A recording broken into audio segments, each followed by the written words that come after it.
এটাকে নিয়ে আমরা এপাশে দিব, এটাকে এপাশে দেওয়ার পরে এটাকে আমরা একটু হাতে নিব, পিঠাটাকে হাতে নিয়ে নিচের দিকটা একটু সমান করে দিব। আমরা যখন পিঠা তৈরি করব তখন কিন্তু মনে হবে নিচের দিকটা চারকোনা টাইপের, সেটাকে আমরা হাতে একটু নিয়ে ঠিক করে গোল করে দিব। আচ্ছা, এমনিভাবে আমাদের হয়ে যাবে গোলাপ পিঠা তৈরি। এখন এই গোলাপ পিঠাটাকে আমাদের ডুবো তেলে ভাজতে হবে, মিডিয়াম আঁচে আমরা ভাজবো। ভাজার পরে যখন গোল্ডেন ব্রাউন কালার হয়ে যাবে তখন উঠিয়ে নিব।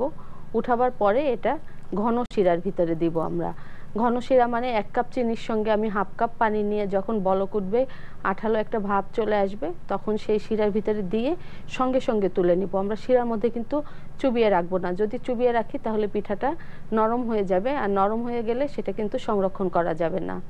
এই জন্য আমরা দিব এবং সঙ্গে সঙ্গে তুলে নিব। তুলে নেওয়ার পরে আমাদের যেরকম পিঠাটা হবে এরকম একটা পিঠা হয়ে যাবে। আমরা চিনি শিরায় দেওয়ার পরে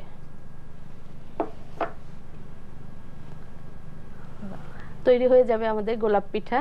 এরপরে আমাদের মনে হয় অনেক এসএমএস আছে। হ্যাঁ, বেশ কিছু এসএমএস আছে আমাদের।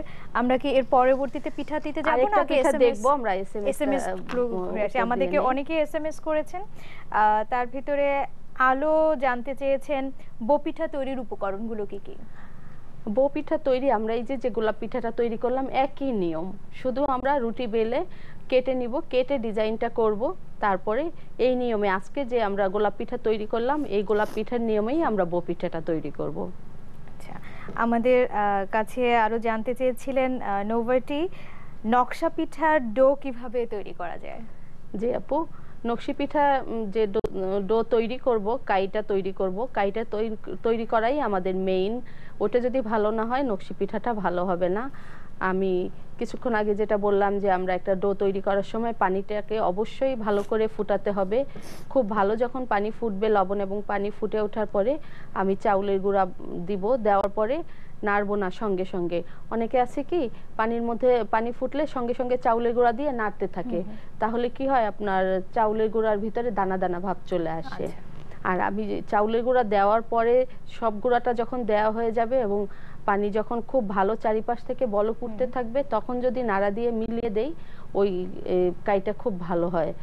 নাড়া দিয়ে মিলিয়ে দিব, দেওয়ার পরে আমি নামাবো। নামানোর পরে 5 মিনিট ঢাকনা দিয়ে ঢেকে রাখবো। 5 মিনিট ঢাকনা দিয়ে ঢেকে রাখলে গরম ভাবটা ওটার ভিতরে চলে যাবে এবং তখন যে কাইটা করা হবে সেটা একটু নরম হবে। নরম মানে লিকুইড না, একটু সফট, চাউলের গুঁড়াটা ভিজে যাবে ভালো। এরপরে আমরা নামাবো। 5 মিনিট পরে খুব ভালো করে হাতে ময়ান দিতে হবে। ময়ান দেওয়ার পরে নকশি পিঠা আমরা তৈরি করব। আর নকশি পিঠা তৈরি করা তো আমার নিজের নকশা জানতে হবে, নকশা না জানলে সুন্দর নকশা করা সম্ভব হবে না। নকশা করার পরে ডুবো তেলে ভাজবো, ডুবো তেলে ভেজে আমরা রেখে দিব বেশ কিছুদিন। এরপরে যখন পরিবেশন করব তার আগে আবার একটা ভাজা দিয়ে ঘন গুড়ের শিরার ভিতরে দিয়ে পরিবেশন করব। আমরা পরের এসএমএস আসবো, তবে একজন শিক্ষার্থী অপেক্ষা করছে আমাদের সঙ্গে। হ্যালো, শিক্ষার্থী কে বলছেন? জি, আমি নিউজ কার্টুন থেকে সঞ্জিদা বলছিলাম। জি বলুন। যে আমার প্রশ্ন যে গোলাপ পিঠাটা একটু আগে করলেন আপা, ওটা ডোটা কিভাবে তৈরি করলেন? ওটা ময়দা না চালের গুঁড়া? সঙ্গে থাকুন, ধন্যবাদ। আবার আমরা আরো একবার জানিয়ে দেবার চেষ্টা করব। আমরা গোলাপ পিঠার জন্য যে ডোটা তৈরি করেছি সেটা হচ্ছে ময়দা এবং চালের গুঁড়ো মিলিয়ে নিয়েছি। দর্শক, আপনি যদি চান যে শুধু ময়দা দিয়ে করবেন, করা সম্ভব, শুধু ময়দাটাকে সিদ্ধ করে নেবেন। আপনি যদি শুধু ময়দা কাঁচা মেখেও করতে চান সেটাও সম্ভব। তবে কাঁচা মেখে করলে যেটা হয় সমস্যা, এই যে আমাদের যে পিঠাটা দেখা যাচ্ছে এই পিঠাটার পাপড়িগুলো কিন্তু সোজা হয়ে আছে, কিন্তু কাঁচা যখন করব আমরা তখন এই পাপড়িগুলো একটু নেমে নেমে যাবে, একদম এরকম ভাবে থাকবে না, ওই পিঠার শেপটা একটু চেঞ্জ হয়ে যায়। আর কাঁচা পিঠাটা করার পরে যেটা হয় সেটা হচ্ছে আলু পুরি ডাল পুরি ভাজলে যেমন উপরে একটু বাবলসের মতো হয় ওরকম হয়ে যাবে। আমরা যদি সিদ্ধ করে নেই সেই পিঠাটা দেখতে মসৃণ হবে এবং শেপটাও সুন্দর থাকবে। তা আপনারা চাইলে দুইভাবেই করতে পারেন। সিদ্ধ করে যেটা নিতে হবে সেটার নিয়মটা আমি আবারও বলছি। 1 কাপ চাউলের গুঁড়া নিলে 1 কাপ ময়দা নিতে হবে, সঙ্গে 2 কাপ পানি। পানি যখন খুব ভালো বলক উঠবে তার মধ্যে আমরা চাউলের গুঁড়ো এবং ময়দা ছেড়ে দিব। ছেড়ে দেওয়ার পরে খুব ভালো বলক ওঠার পরে নেড়ে আমরা মিলিয়ে নিব। মিলাবার পরে নামিয়ে 5 মিনিট ঢাকনা দিয়ে ঢাকবো। ঢাকার পরে ওটাকে আমরা গরম অবস্থায় ময়ান দিব। গরম অবস্থায় ময়ান না দিলে শক্ত হয়ে যেতে পারে, এজন্য গরম অবস্থায় ময়ান দিব। দেওয়ার সময় আমরা চাইলে একটা ডিম দিব। যদি কারো ঘরে সেই মুহূর্তে ডিম না থাকে সে নাও দিতে পারেন, তবে ডিমটা দিলে ভালো হয়। এরপরে আমরা পিঠাটা তৈরি করব।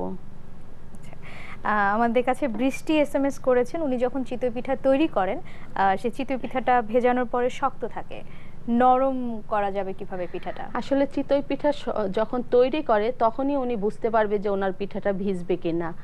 সেটা কিভাবে বুঝতে পারবে? পিঠাটা তৈরি করার পরে পিঠাটার উপরের ভাগটা না, নিচের ভাগটা এভাবে আমরা দেখব ধরে যে ভিতরে শস্য মানে বেশ জালি জালি জালি জালি ভাব আসছে কিনা। যেটার ভিতরে জালি জালি ভাবটা থাকবে সেই পিঠাটা শুধু ভিজবে, আর যেটা একদম প্লেন মানে কোনো ফাঁকা থাকবে না সেই পিঠাটা কিন্তু ভিজবে না। আমরা বানানোর সময় দেখতে পাবো, এবং বানানোর সময় আমরা ভাগ করে নিব যে কোন পিঠাটা ভিজবে আর কোনটা ভিজবে না। যেটা ভিজবে না ওটা আমরা শুকনা খাবো, আর যেটা ভিজবে ওটা আলাদা করে রেখে ভিজাতে হবে। হ্যাঁ, মনে হয় বৃষ্টি তার প্রশ্ন উত্তর পেয়ে গেছে। আমরা বাকি পিঠাটা দেখব, তবে তার আগে একটু বিরতি থেকে ঘুরে আসতে চাই। শিক্ষার্থীর সময় হলো একটু বিরতি নেবার। শিক্ষার্থীরা কোথাও যাবে না, সঙ্গে থাকুন। ফিরছি ছোট্ট একটি বিরতি পরে।